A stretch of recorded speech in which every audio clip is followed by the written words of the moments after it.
My name is Paul Rossi. I work at Casey Automotive in Streamwood, Illinois. I've been here a little over 17 years. The auto repair industry is a good choice just because you're always going to be needed in the field. There are always going to be cars to be worked on. You get the satisfaction of fixing someone's car and actually fixing it right and let it go back on the road in a safe manner. You should work at Casey Automotive. We work as a team here. It's family owned. Everyone's paid hourly and not book time.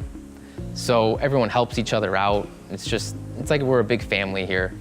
And the benefits, the insurance, you get paid vacation, paid sick days. Everyone just gets paid and they pay well. We've developed like a good family atmosphere here. We're a non-commissioned shop. People are here to enjoy working on the cars and to get to the heart of the problem and make sure it's fixed. I think our technicians, with all the time that they've been here, we've had techs from 4 years to 30 years. So they've been here a long time. They're willing and able to go to all the classes and the schooling, keep up to date on the latest equipment that we provide for them. We just feel like, we give them confidence with our equipment so they can have confidence fixing the cars.